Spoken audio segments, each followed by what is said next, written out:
online or just with friends and stuff? Very, very little. Very little. Well, you know how the game works, like on a basic level. Yeah. So like sometimes because I've played like poker in the past, like a little bit online. I'm not like really good at it or anything, but something I noticed about myself is that when poker you play for the stats, you know what you're doing. Sometimes you feel lucky, and that's a bad feeling. But you feel like I could get this flush home or something like that, and then you go for it, and the final card that turns is the one that you need, and you get the flush and you win the round, and you're like, yes, I did it.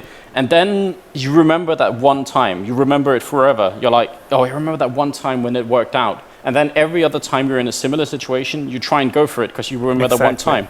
I feel like that sometimes happens to Counter-Strike players as well. Like they remember the one time when they walked out and they got the ace or something, and it was just a perfect round. And then every time they're in that situation again, they're going to feel like, maybe I should go for it. It worked out at least one time, and then they forget about the other 20 times when it didn't work out. So there's like a psychological thing that you need to sort of remember all the time, that I really can't, I have to play for what's the the smart choice, and not the one that maybe worked out once or twice. I completely understand what you mean, and we can actually see that in, like, let's say a really good player has a 1 versus 3. He gets like the first 2 fast headshots, and then went out and gets the 3rd headshot instead of like going back after the 2 first and like playing it safe. Then people's like, oh my god, that was the sickest 103 ever, blah blah blah. But still, he made a mistake. He did win that round, but it would have been a bigger chance of winning if he would have backed off. And then people started defending him, like, did he actually won that round? But it's very underestimated to play it safe. Yeah, I remember a team like Navi. They played super safe all the time, and the MTW back in the 1.6 day. They're so annoying to play against. Like, they didn't give their opponents any room at all. Yeah, I mean, I think that's something that happens in a lot of esports, not just in Counter-Strike, but if you watch stuff like StarCraft, or if you watch Dota 2 or something like that. Sometimes people, I mean, if you watch Dota, it's Chinese Dota. Sometimes people complain about that. They say it's very slow. They just end up farming and getting kills left and right, and keep getting a lot of creeps and stacking up on like a lot of items, and then they go for it very, very late in the game. But again, if it's the smart play, if it is what works, then it's what you need to do.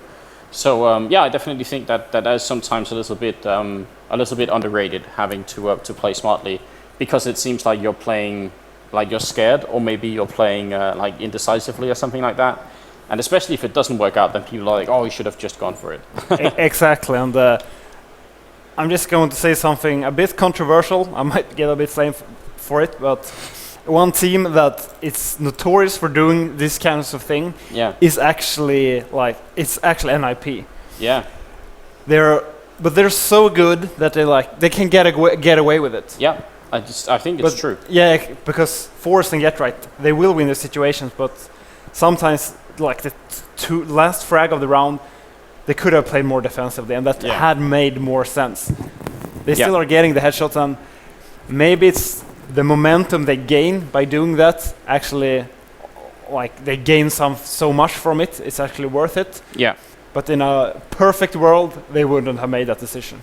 Yeah, I think it's absolutely true, and it maybe as NIP, they seem to be like slowly losing to more and more teams, which I think is really healthy for the scene in general. Obviously, when you know the guys and they're really friendly guys, and you want them to win and stuff, but at the same time, Virtus Pro winning, Very Games winning, it does help the scene a lot more.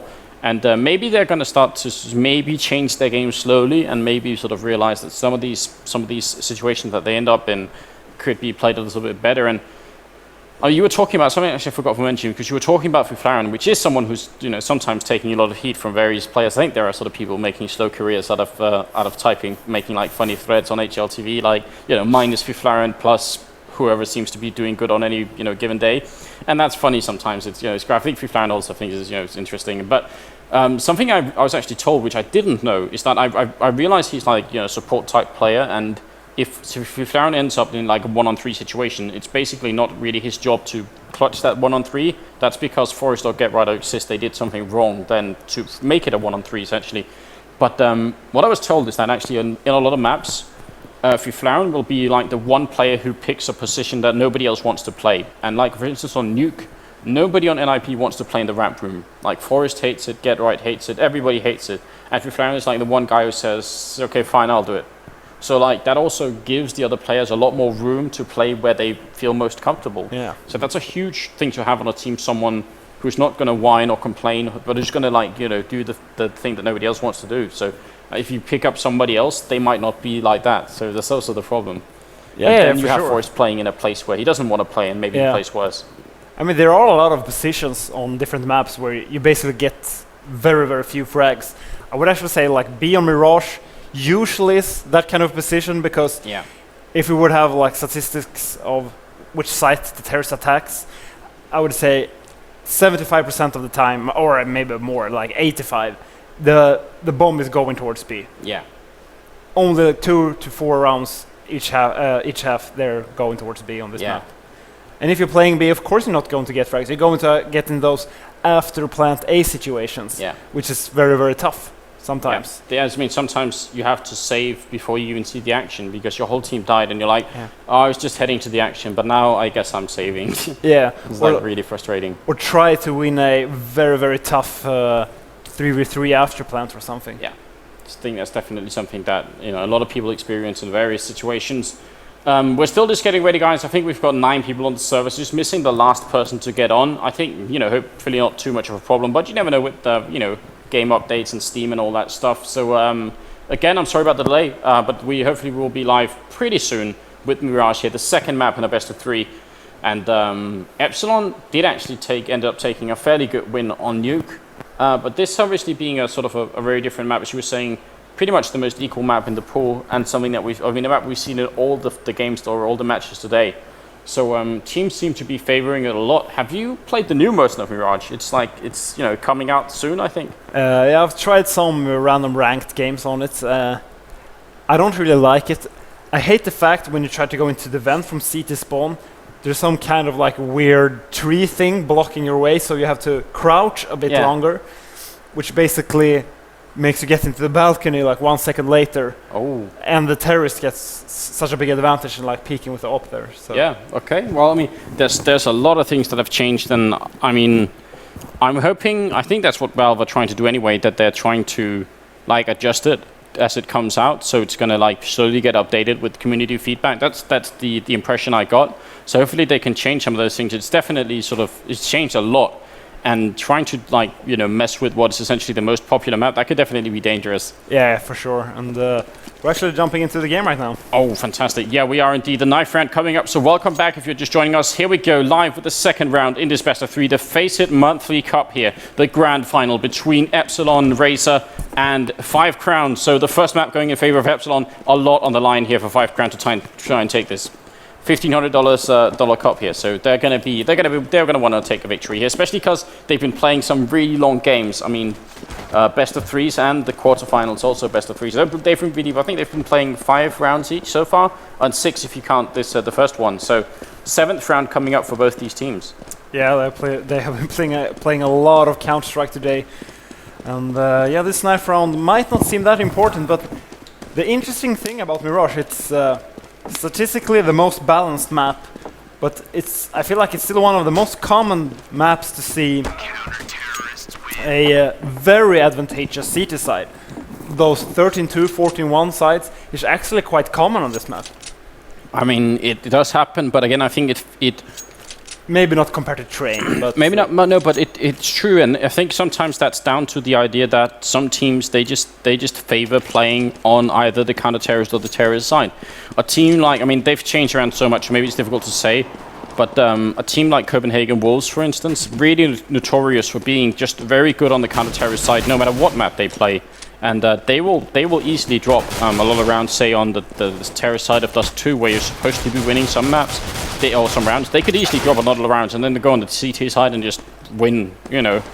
So it does change a little bit. I'm not sure about these two teams, especially not because of the new lineups. So it's difficult for us to tell right now. but maybe we can find out as we get along to it. I think they're getting ready now and restarting. So welcome, guys, once again. I hope you're ready for it. Invite your friends. I hope you've enjoyed your evening so far. I mean, this is I really like this initiative from FACEIT. I think it could really grow to become like a really large thing in Counter-Strike, and hopefully they will keep it up is what I understand, and even like improve on things as they go. So remember to go and give them feedback as well on HL TV and on Reddit and Twitter and everywhere else that you can follow them. It is important with the feedback. It does help.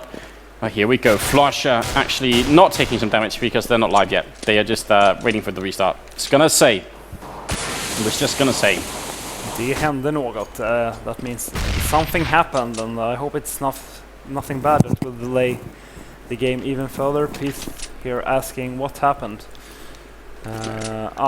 Apparently he's just joking. He said that he bought wrong, but he was joking.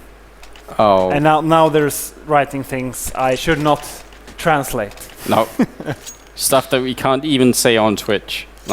So that's fair enough. We'll shy away from that. Let's see here. Just need my keyboard working so I can get rid of the overlay once again here, and then we're getting into it. Oh. There we go. And now we are live. Let's see, Modi looking down the middle here, trying it with the headshot. He's not afraid of challenging the Glock here. That is dangerous, because there's a lot of Glocks aimed his way. And he's going to get down to 1. Oh my god. Oh, that's so lucky. Now look at Schneider, doing a little bit what we were talking about, pushing up very aggressively here, but he's going to run into some people there. I mean, Olofmeister is close by. So Schneider, if he peeks up here and gets Olofmeister, it's great, but he has to look the right way. Here comes Olofmeister around the corner. Schneider might be in some trouble and will go down. That's the Glock again. It's so powerful. And that is going to be a very bad start for Epsilon. Yes, for sure. And seeing still 3 guys at A, but Olofmeister is actually down at the B bomb site already. Yeah. He has control of that, and 2 guys up middle, and FiveCrowns is very, very scattered this round. I don't know what they're doing. I mean, this is a really smart play from Epsilon, because they spotted Olofmeister and they still all went for the A bomb site. They didn't buy the fake at all. But the bomb is actually going to be now. Oh my god, it is. But it doesn't even matter. It's 4-on-1, so FiveCrowns playing a little bit erratically, but it seemed to work out. I think they just basically out-aimed them at the end there. Yeah, exactly what I'm going to say. Like, a lot of tactics going on, but at the end of the day, this round came down to FiveCrowns just out-aiming their opponents. Yeah. So a 1-on-3 at the end here. Flusher trying for some kills, maybe seeing if he can get some lucky headshots in, but he's down to 10 HP. There's not much he could do at this point. And he will get caught by Olofmeister, who gets the double kill, and that will be FiveCrowns taking the first round here on the pistol round of Mirage. So that's not too bad. They're going to be feeling happy about that situation, and probably be expecting to take the next 2 rounds as well. I mean, NIP, especially like before Raid Call, I don't know actually if they did much during Raid Call because I didn't get a chance to watch all of it, but notoriously famous for buying in the 3rd round on the counter-terrorist side. So I'm going to, I don't know, it seems like they're the only team who really sort of does it a lot. But maybe we'll see Epsilon try for something. Yeah, a lot does not favor that, since the FAMAS, it's not as good as it used to be in older versions of Counter-Strike, but it seems to have been quite successful for them, but I think they're going for 2 full ecos now. Yeah. I mean, I would be expecting them to do it too, but Jesper is having a deagle, so he basically should have. Yeah, unless he gets some really great kills in.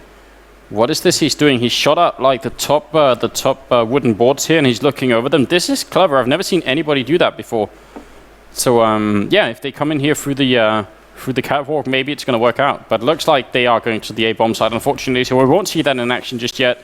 And JW is also rotating on over. That's a nice kill from Modi, taking down Olofmeister. Devilwalk's going to go down. Modi here at a really long range, trying with the shot, not going to get it. Schneider coming up through the underpass and running into Lead will drop down. So JW now in a 1-on-4, trying to see if he could maybe land some cool deagle headshots. That would definitely be the round of the tournament if he manages to clutch this. But no, he's only down 32 HP. They're attacking from both sides, and he's going to go down now. So yeah, only losing 1 player. I think FiveCrowns is happy with that anti-eco. Yeah, I definitely agree. So 2-0 now is the score, and nothing flashy coming out here from Epsilon. But as we were talking about, maybe they're going to try something. Again, I think this is something I think we're missing a little bit in Counter-Strike Go, and we used to see it more in 1.6, and obviously because in 1.6 grenades they did damage through walls, so buying like grenades and eco rounds made more sense. But I still feel like it can be done, and I kind of hope people will start using it a little bit more. And I think it maybe on Mirage it could be done here. Devil Walk actually with the early kill on all of mice, that's pretty good. Yeah, and there are actually 3 guys towards B, and they're actually rushing this, so this is completely impossible for them to win. There were actually 2 guys backstabbing, and Flusha here down at the bomb site. Don't think he will get an action here though. No, JW's up here, has Pyth cornered, but can't really get the kill on him, I think. No, he will go down at the end. So now Devil Walk and Modi. Modi was up close, but they will catch him, and Devil Walk in a 1-on-4 here. All of mice, they're going to be the only one going down.